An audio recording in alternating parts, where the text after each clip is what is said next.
അവസാനിച്ചു പോവുകയാണെന്ന് തോന്നി. അപ്പോൾ ഒരാഗ്രഹം മനസ്സിൽ സൂക്ഷിച്ചു. അവസാനമായിട്ട് നിങ്ങൾ രണ്ടുപേരെ ഒന്ന് കാണണമെന്ന്. പ്രാർത്ഥന മുഴുവൻ അതായിരുന്നു. നിങ്ങൾ ഇങ്ങനെ എൻ്റെ അടുത്തിരിക്കുമ്പോ മരിച്ചുപോയാല് അത് പുണ്യമായിട്ടേ ഞാൻ കാണൂ. പിന്നെ മരിക്കാൻ ഞങ്ങൾ വിടുകല്ലേ. ഇതിപ്പോ ഈ ക്ഷീണമൊക്കെ അങ്ങ് മാറിയിട്ടെ കണിമംഗലത്ത് ഓടി നടന്നിരുന്ന പോലെ ഇവിടെ അങ്ങ് നടന്നോണം. വേണമെങ്കി ഞാനൊരു ഡ്യൂട്ടി തരാം. എന്താ? ആറ്റശ്ശേരി സദ്യയുടെ കാര്യങ്ങള് ഇപ്പൊ ഞങ്ങൾ എല്ലാരും കൂടിയാ നോക്കുന്നത്. എല്ലാം ഒന്ന് കൃത്യമായിട്ട് ഏൽപ്പിക്കാൻ ഒരു മാനേജർ കൂടി വേണ്ടേ? അത് മുത്തശ്ശിയായിക്കോ. ഒന്ന് പോടി അവിടുന്ന്. ഈ പ്രായത്തിൽ എന്നെ പിടിച്ചാണോ മാനേജരാക്കുന്നേ? അതെ, പിന്നെ ഒന്ന് എൻഗേജഡ് ആയിരിക്കുന്നത് നല്ലതാ മുത്തശ്ശി. അതെ, മുത്തശ്ശി വേറൊന്നും ചെയ്യണ്ട. നമ്മുടെ ഓർഡറുകളുടെ കോൾ അറ്റൻഡ് ചെയ്യുക, അതൊന്ന് കുറിച്ച് വെക്കുക. എന്നിട്ട് അടുക്കളയിൽ ഞങ്ങൾ എല്ലാവരും ഉണ്ടാവും. ഞങ്ങളോടൊക്കെ ഷാർപ്പായിട്ട് ദാ ഇന്ന് ഇത്രയും എത്തിച്ചിരിക്കണം എന്നൊക്കെ പറയണം. എന്താ അത് പറ്റില്ലേ? എടാ, ഏതെങ്കിലും ഒരു സ്ഥലത്ത് മാനേജർമാരോട് സത്യസന്ധമായി ഇഷ്ടമുള്ള തൊഴിലാളികളെ നീ കണ്ടിട്ടുണ്ടോ?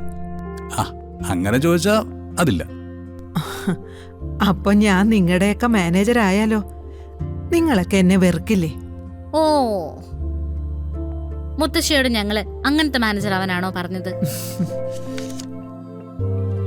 മുത്തശ്ശിക്ക് അങ്ങനത്തെ പദവിയൊന്നും വേണ്ടടി മോളെ. കൈയും കാലും ഒന്ന് നേരെയായ എല്ലാ കാര്യത്തിലും മുത്തശ്ശി നിങ്ങളുടെ കൂടെ ഉണ്ട്. സത്യം പറഞ്ഞ ഇവിടെ വന്നപ്പോ സന്തോഷായി.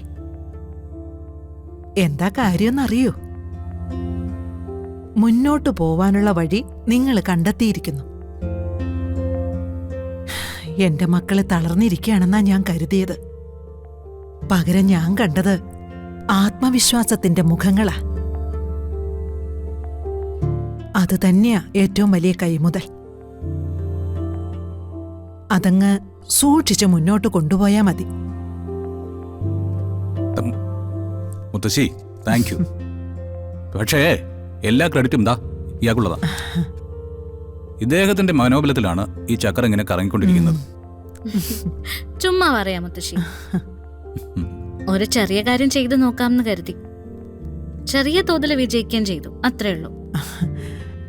പിന്നെ മക്കളെ, അച്ഛനും അമ്മയും തിരിച്ചു വന്നാലും കണിമംഗലത്ത് എനിക്ക് സംഭവിച്ച കാര്യങ്ങള് അവരറിയണ്ട. പരമേശ്വരൻ പിന്നെ അവിടെ നിൽക്കില്ല. മാത്രമല്ല, അവനത് താങ്ങാനും പറ്റില്ല. അറിയിക്കണ്ടെന്ന് തന്നെയാ എന്റെയും തീരുമാനം. എന്റെ മോള് ഒരുപാട് കഷ്ടപ്പെടുന്നുണ്ട്. ഇതൊക്കെ മാറും കേട്ടോ. ഇവന്റെ കാര്യങ്ങളും കൂടി ഒന്ന് ശരിയായിക്കോട്ടെ. കണിമംഗലം പിടിച്ചടക്കലൊന്നും നടന്നില്ലെങ്കിലും കുഴപ്പമില്ല. ഒരു ചെറിയ വീട്ടിൽ നമുക്കെല്ലാവർക്കും കൂടി ഒതുങ്ങിക്കൂടി സന്തോഷമായിട്ട് കഴിയാം. പിന്നെ ഉള്ളിന്റെ ഉള്ളിലൊരു സങ്കടമില്ലേ ശ്യാമയെക്കുറിച്ച്? അമ്മ മോളെ വിട്ട് എങ്ങും പോവില്ല. അമ്മ തിരിച്ചു വരും. അത് മുത്തശ്ശിക്ക് ഉറപ്പാ.